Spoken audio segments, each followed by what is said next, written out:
안녕하세요 여러분, 꽃보다 취업 강원 대표입니다. 오늘은 기업은행 채용 공고를 가지고 왔습니다. 기업은행은 여러분들 아시다시피 서류 전형 자체는 거의 적부 수준인 것 같아요. 서류는 거의 붙여주고 대신에 필기시험이 제일 경쟁률이 치열하겠죠. 서류를 많이 붙여주는 대신에 필기시험에서 거르는, 어떻게 보면은 여러분들이 열심히 준비하면은 내가 이때까지 스펙이나 뭐 학교 이런 게 스펙이 아니더라도 기회를 줄 수 있는 곳이니까 꼭 놓치지 말고 원서를 넣는 게 좋을 것 같아요. 필기시험 준비가 되어 있다면. 금융필기 관련돼서 전혀 관심이 없고 준비를 안 했다면 저는 안 넣는 게 맞다고 생각합니다. 뭐 넣는 게 큰 의미는 없을 것 같아요. 어쨌든 자소서를 잘 써야 면접 때도 이제 자소서를 기반해서 진행하고 하니까 꼭 잘 쓰시는 게 맞고요. 사실 24년이 정말 힘든 시즌이었어요. 작년 이맘때쯤에는 하나은행이 50명 미만을 뽑고 신한은행도 30명 뽑았나? 사실 은행이 많이 뽑아주니까 문과에서 그래도 연봉 높은 곳에 갈 만한 곳이 좀 있잖아요. 제가 현차 본사에 있다 나왔는데 은행도 뭐 떨어진 데가 없어요. 기업은행도 최종 합격하고 다 떨어진 데가 없는데, 근데 현차 본사에 문과로 들어가는 거랑 은행에 들어가는 거랑 솔직히 난이도 차이는 어마어마하게 나거든요. 연봉은 근데 비슷해요.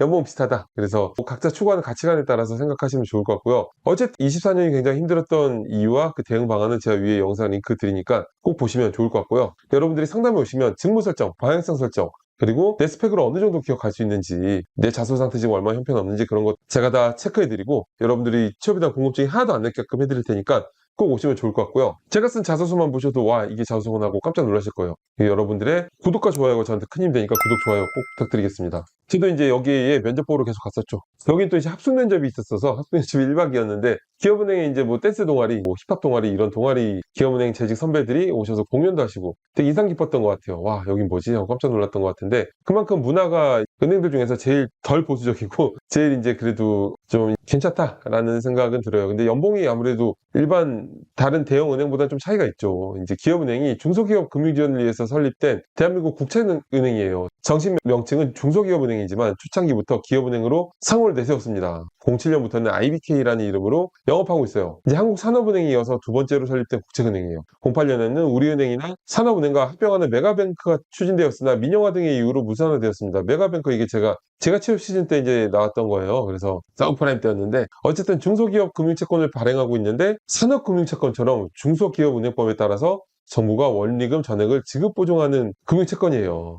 이제 이런 어떤 확실한 시스템이 있다. 아무래도 실적 압박이 덜할 수밖에 없는 구조겠죠. 다른 은행보다. 자, 저희 학생들이 뭔지 계속 합격을 했는데, 일단 이번에 어떻게 진행이 되느냐 보시면은 금융일반과 디지털 IT로 진행이 돼요. 금융일반은 일반과 지역인재로 나뉘는데, 지역인재가 인원이 더 적다고 해도 지역인재로 넣으시는 게 훨씬 더 합격 확률이 높아요. 경쟁도 덜 치열하고, 왜냐하면 다들 수도권 와서 일하고 싶어 하니까. 여러분들이 혹시 이런 지역 인재로 넣을 수 있는 그런 연고지가 있다면은 지역 인재를 활용하신 것도 이렇게 좋은 은행 가는데 괜찮다고 생각합니다. 이제 일반은 120명, 상당히 많이 뽑죠. 필기가 돼 있다면은 넣어봐라 라는 생각이 들고, 우리 디지털 IT 또 채용을 뽑고 있습니다. 지원 기한은 3월 17일까지니까 잊지 말고 넣어주시면 좋을 것 같습니다. 제 자소서 항목인데요, 학교명 입력 불가. 첫 번째는 환영합니다, 이런 건 그냥 멘트고, 내용을 보면은 왜 IBK를 선택했는지 지원 동기를 작성하는 건데, 1500바이트로 돼 있잖아요. 여기다 1500바이트는 반으로 나눈 것보다 좀 더 많은 게 글자 수로 생각하시면 돼요.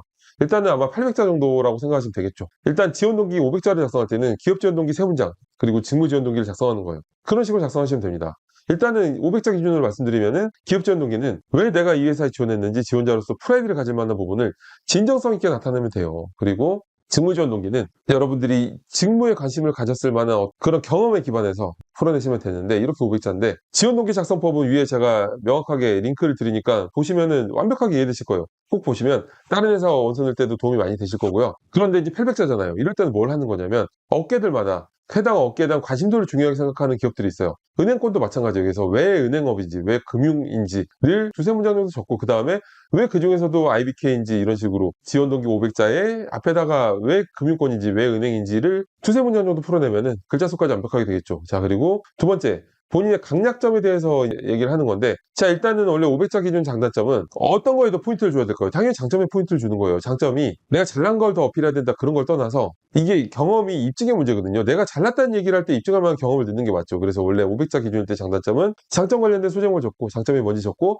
장점을 발휘해서 구체적으로 어떻게 해결했는지, 여기까지 한 380자 그리고 120자 정도를 단점이 뭐고 계산하려고 어떻게 하고 있는지 이를 작성하면 되는데, 물론 취업에 정답은 없어요. 그런데 글을 잘 쓰는데 정답이 있어요. 사실 생각해보세요. 단점에 경험을 넣는다고 생각해봐요. 경험이 입증의 문제인데 내가 못났다는 걸 입증한다는 게 얼마나 사실은 글의 목적성이 없고 읽는데도 아무 힘이 없어요. 그래서 일단 이렇게 적는 게 제일 글적으로 맞는 전략이 맞고요. 일단 장점이든 단점이든 간에 한 가지 워딩으로 표현이 돼야 돼요. 이러한 상황 속에서 이렇게 하고 이렇게 하는 게 장점입니다.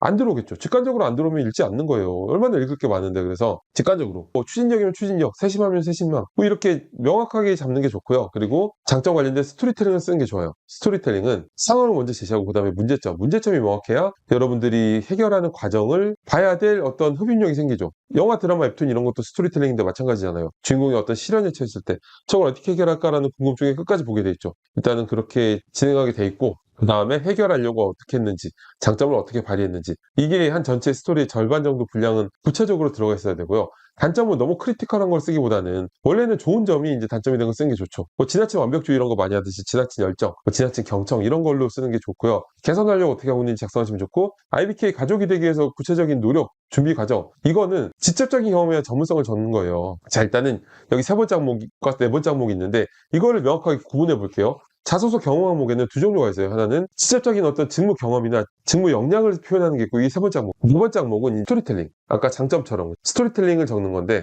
스토리텔링은 내가 어떤 캐릭터인지를 보여주기 위한 거거든요. 그러니까 왜 은행에 어울리는지가 캐릭터가 맞겠죠. 그리고 이제 세 번째 항목이 구체적인 노력, 준비, 이걸 하는 건데, 자소서 경험 항목의 구분에 대해서 명확하게 알고 싶으신 분들은 위에 제가 영상 링크 드린 거 보시면은 자소서에 대해서 완벽하게 이해하실 거예요. 꼭 보세요. 보시면은 다른 데 지원할 때 도움이 되실 거고. 자, 그러면 세 번째 항목, 직접적인 경험에 대한 전문성을 적는 거라고 했는데, 그러면 800자니까 한 두 개 정도 적으면 되겠죠. 어떤 걸 적으면 좋을까요?